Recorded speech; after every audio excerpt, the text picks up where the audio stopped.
ठाकुर जी जीवन में आएंगे तो ये स्वाभाविक बन जाएगा कि आपको किसी के भी बहुत समीप जाने की इच्छा नहीं होगी। बस देख करके सुन करके उसी में ही राजी रहोगे। और विशेष रूप से ख्याति प्राप्त लोगों से तो दूर ही रहोगे। ठाकुर जी जीवन में आए तो ऐसा होगा, संग्रह की स्थिति नहीं होगी, सबसे थोड़ी दूरी रखने का स्नेह पूरा है, प्रेम इतना है चित्त में कि महाराज अगर प्रकट कर दें तो सामने वाला डूब जाए उस प्रेम में, लेकिन दूर ही रहोगे। बस्ती छोड़ एकांत बैठावे, बातन सो घबराही, ऐसो दुख दीजो ही माही। ठाकुर जी जीवन में आए तो ऐसा होगा।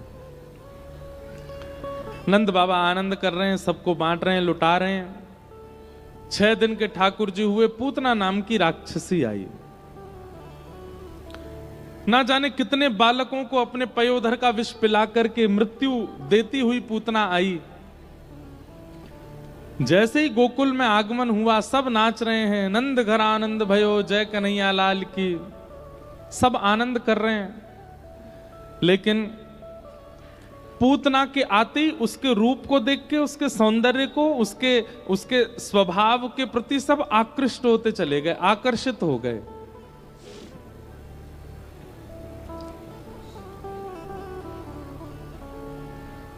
मैं एक बात बहुत कथा में विशेष रूप से कहता हूं, ये जितने भी राक्षस हैं ना, ये हमारे हृदय के स्वभाव हैं।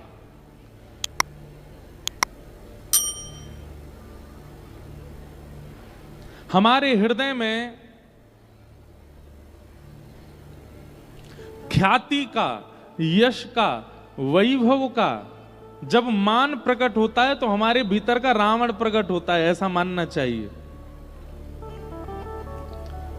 हमको ठाकुर जी में दोष दिखने लग जाए, ठाकुर जी की कथा में दोष दिखने लग जाए, ठाकुर जी के वैष्णवों में दोष दिखने लग जाए तो हमारे चित्त का कंस प्रकट हो रहा है।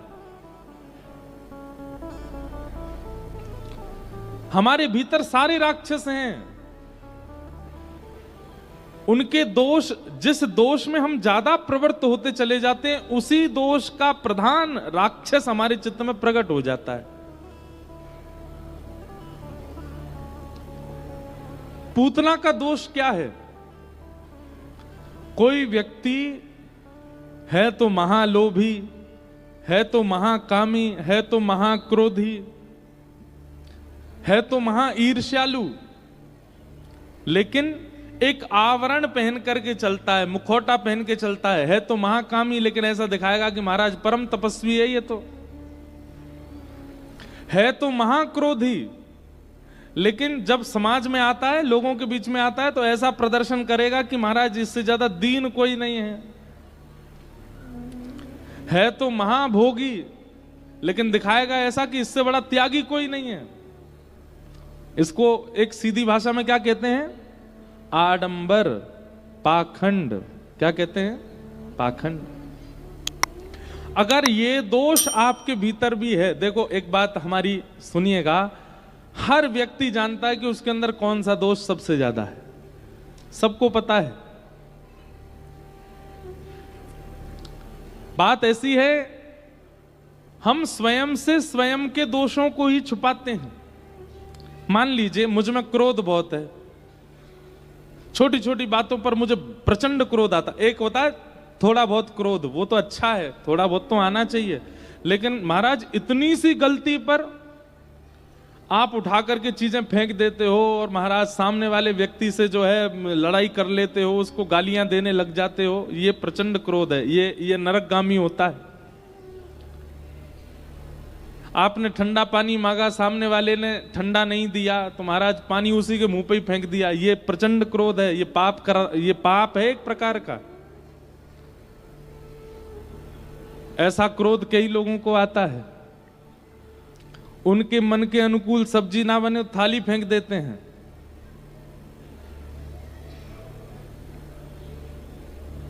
अच्छा, एक क्रोधी हमने देखे उनको जब क्रोध आता है तो क्या करते पता है? वो स्वयं को ही मारते हैं।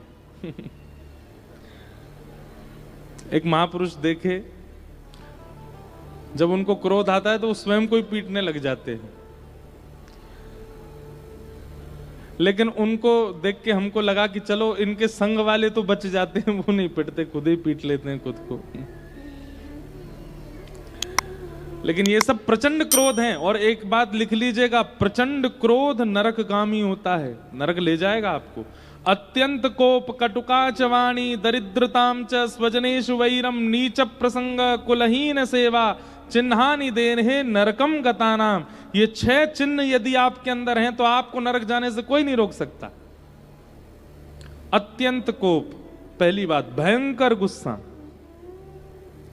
दूसरी बात, कटुकाच वाणी। कई लोग होते हैं वो बात बात पर गाली दे के ही बोलते हैं, बिना गाली के उनके शब्द ही नहीं निकलते। दरिद्रताम च, जो दरिद्र हैं, तीसरा लक्षण दरिद्रता का मतलब जितना मिला है उतने में प्रसन्न नहीं है। ये भी हमारा हो जाए, वो भी हमारा हो जाए, इसके पास जो है ये भी मुझे मिल जाए। इस प्रकार की दरिद्रता जो रखते हैं, जो संतोषी नहीं होते, उनको भी नरक जाना पड़ता है। जितना मिल रहा है उसमें संतोष रहो, परिश्रम करो, उस परिश्रम से फिर जो मिले उसमें संतोष रहो, पर बिना परिश्रम के असंतुष्ट रहना सदैव, ये दरिद्रता का लक्षण है, ये पाप है। अत्यंत कोप कटुकाच वाणी दरिद्रताम च, और चौथा आया स्वजनेषु वैरम। आपके भले चाहने वालों से आप बैर करने लग जाओ। जैसे कई बार ऐसा होता है कि कई लोग हैं वो आपकी प्रशंसा कम करते हैं, आपके मुंह पे आपकी बुराइयां कर देते हैं, आपको संभालने के लिए आपके दोष गिना देते हैं। देखो सब चीज अच्छी है लेकिन तुम ये काम गलत करते हो, तुम ये चीज गलत खाते हो, तुम ऐसा गलत पहनते हो। आपके शुभ चिंतकों को, जो आपके अच्छा भलाई सोचते हैं, उनसे आप बैर मानने लग जाओ, यह भी एक प्रकार का पाप है। स्वजनेषु वैरम, अपने शुभ चिंतकों को अपना शत्रु मानना। नीच प्रसंग, मदिरा पान करने वाले, मांस भक्षण करने वाले, दुराचार करने वाले, परस्त्री गमन करने वाले, ऐसे लोगों का संग, यह भी नरकगामी होता है। और अंतिम बताया कुलहीन सेवा, जो माता पिता को त्याग चुका है, जो माता पिता से बैर करता है, ऐसे व्यक्ति की सेवा करना। माता पिता को त्याग चुका है मतलब कोई संत नहीं, कोई ऋषि नहीं, कोई महापुरुष नहीं, कोई विरक्त नहीं, अपने भोग विलास के चक्कर में, अपने क्रोध के अधीन होकर के, संसारी विषयों को भोगते भोगते जिसने अपने माता पिता का परित्याग कर दिया है, उसकी आप सेवा करते हो तो भी नरक जाना पड़ेगा। ये 6 चिन्ह हैं नरक जाने वालों के। इसमें सबसे पहला है भयंकर गुस्सा। जिन लोगों को छोटी छोटी बात पर क्रोध आता है,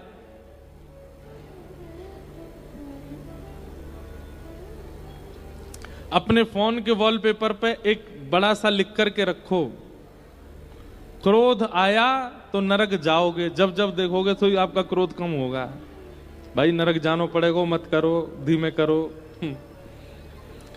कल को दाल मन के मुताबिक नहीं बनी, जैसी खाई नहीं बनी, ठीक है, थोड़ा बहुत उसको कह दिया, ठीक है, लेकिन महाराज क्रोध में आके कुछ उठ पटांग ये सब नहीं करना है।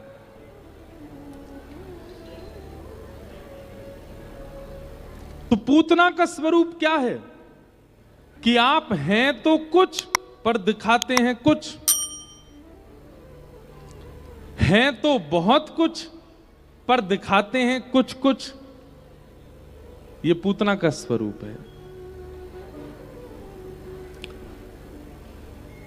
ठाकुर जी के सामने कभी पूतना बन करके मत जाइएगा। पूतना का स्वरूप है राक्षस का, लेकिन वो बन करके जाती है लक्ष्मी ठाकुर जी के आगे, इसलिए ठाकुर जी उसको देखते नहीं है, ठाकुर जी उसके ऊपर दृष्टि डालते नहीं है। पूतना मत बनिएगा। आप अगर नाम जप नहीं करते तो स्वीकार करो नहीं करते। आप क्रोधी हो तो स्वीकार करो आप क्रोधी हो। आपके चित्त में ईर्ष्या है ठाकुर जी के आगे स्वीकार करो, उससे मुझको ईर्ष्या होती है, नाथ कृपा करो मेरी ईर्ष्या घटाओ। और एक बात हम आपसे एक सूत्र बताएं। कई लोग कहते हैं क्रोध कैसे कम हो, ईर्ष्या कैसे कम हो, मेरे मन में बहुत पाप आ जाता है महाराज जी, क्या करें हम, कैसे करें। हमारी बात बहुत ध्यान से सुनिएगा। सिर दर्द की दवाई रोज नहीं खाई जाती। कब खाई जाती है? जब सर दर्द हो तभी खाई जाती है। नाम जप रोज किया जाता है क्योंकि वो रसायन है। एक होती है औषधि और एक होता है रसायन। औषधि और रसायन में अंतर ये होता है कि औषधि तब ली जाती है जब बीमारी हो, और रसायन बीमारी ना हो तो भी ली जाती है। नाम जप रसायन है, पर रसायन का एक स्वभाव होता है, उसको रोज तो लेना ही है, पर अगर कोई विशिष्ट बीमारी आ जाए तो विशेष रूप से लेना है। हमारी बात बहुत ध्यान से सुनिएगा। आप नित्य नाम जप करते हैं, आपका नित्य का नियम है नाम जप का, रोज करो, पर लेकिन जैसे ही आपका दोष जब उफान भर रहा होता है, आपका दोष जब प्रकट हो रहा होता है, उसी समय हाथ धो करके आसन बिठा करके और तुरंत नाम जप में बैठ जाओ। मतलब बीमारी होती ही औषधि ले लो। क्या होगा? धीमे धीमे, एक साथ नहीं, धीमे धीमे, एक बार, दो बार, तीन बार, चार बार में ऐसा हो जाएगा कि आपका वह दोष अपने आप कम होने लग जाएगा। जब जब ईर्ष्या प्रकट होती है किसी को देख करके, सामने वाला बहुत सुंदर लग रहा है, सामने वाला बहुत ज्यादा धन कमा रहा है, सामने वाला आपसे ज्यादा ख्याति प्राप्त कर रहा है, आपके चित्त में ईर्ष्या हो रही है, घर आइए, हाथ धोइए, पैर धोइए, तुरंत आसन बिछाओ, मन में वही उसी का चिंतन चल रहा है, ईर्ष्या हो रही है, नाम जप लीजिए, तुरंत करने लग जाइए। और नाम जप कैसे करना चाहिए? केवल नाम नहीं बोलना चाहिए, जिस नाम को आप बोल रहे हैं उसका चिंतन होना चाहिए। हरे कृष्ण कृष्ण कृष्ण हरे हरे, हरे राम राम राम हरे हरे। जब महामंत्र का उच्चारण करें तो हरे कृष्ण बोलते समय आपके चित्त में श्री कृष्ण की भिन्न भिन्न झांकियां आनी चाहिए। हरे कृष्ण एक बार बोलते ही राधा रमण, हरे कृष्ण दूसरी बार बोलते ही राधा वल्लभ, कृष्ण कृष्ण बोलते ही गोपीनाथ मदन मोहन, हरे हरे बोलते ही बांके बिहारी, हरे राम बोलते ही अयोध्या नरेश प्रभु श्री राम, हरे राम बोलते ही चित्रकूट निवासी श्री राम, राम राम बोलते ही रावण वध करता श्री राम, हरे हरे बोलते ही कौशल्यानंदन श्री राम। ऐसा चिंतन के साथ जब आप नाम जप करेंगे, वो नाम जप आपके उस दोष को घटा देगा। आप एक महीने में ही अंतर देख लेंगे, आपका क्रोध घट गया, आपका काम घट गया, आपका लोभ घट गया, आपकी ईर्ष्या घट गई। जो दोष आपके चित्त में बहुत सहजता से प्रकट होता था, अब वो घटने लगा है। ये नाम जप का प्रभाव होता है। उसको नित्य तो करना ही है, पर विशेष रूप से जब आपके ऊपर दोष का आक्रमण हो रहा हो तब विशेष नाम जप करो।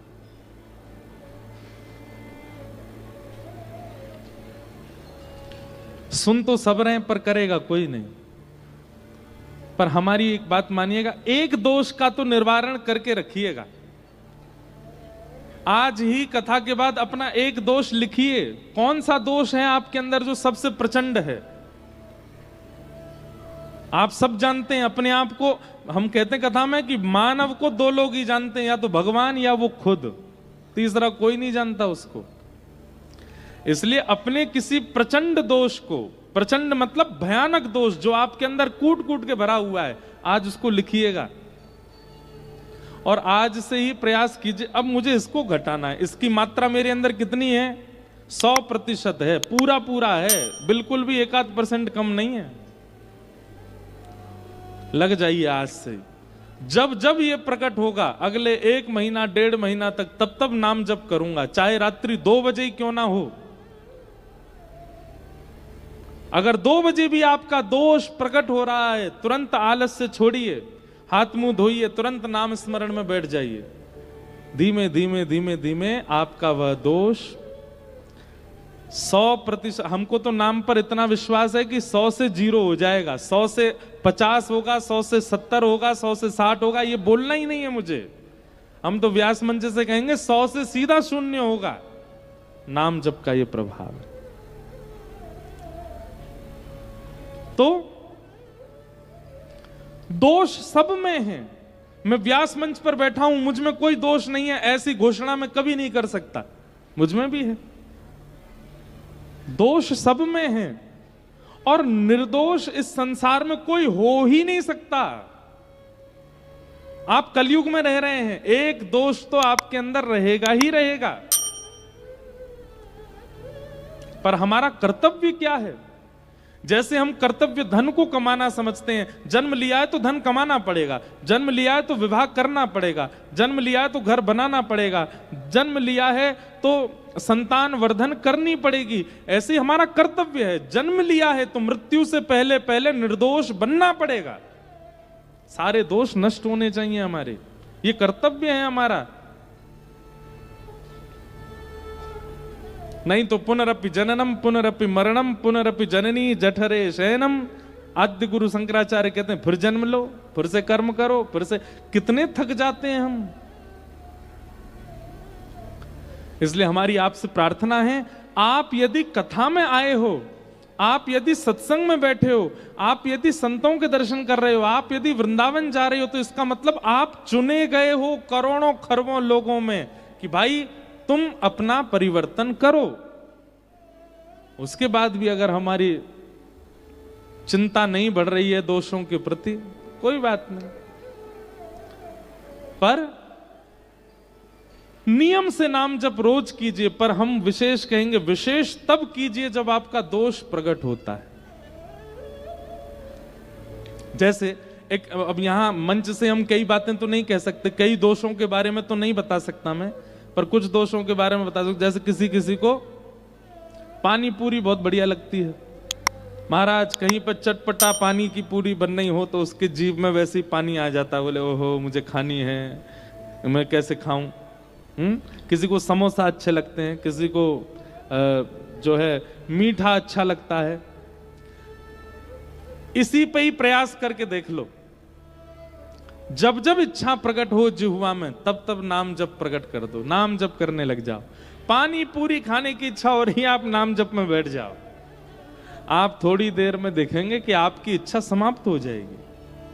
और फिर आपके सामने प्रस्तुत भी अगर कर दिया जाएगा, लो पानी पूरी खाओ, आपको मन नहीं है अब नहीं खाना, ये इस प्रकार से आपकी इच्छाएं समाप्त होंगी, आपके दोष समाप्त होंगे। नाम जप। तो पूतना का दोष क्या है? वो जितनी बुरी है, वो जितनी राक्षसी है, वो जितने दोषों से युक्त है, सब पर आवरण चढ़ा करके गई है। अपने आप को बहुत अच्छा दिखा रही है, सुधरा हुआ दिखा रही है, सुंदर दिखा रही है, गुणवान दिखा रही है। सब रीझ गए उससे, पर श्याम सुंदर नहीं रीझे। इसलिए इस बात का प्रमाण है कि अगर कोई व्यक्ति अपने दोषों को ढकता है, यहां तक भी ठीक है, पर ढक करके अच्छा बनाकर अच्छा दिखाने का प्रयास करता है, ठाकुर जी उससे प्रसन्न नहीं होते।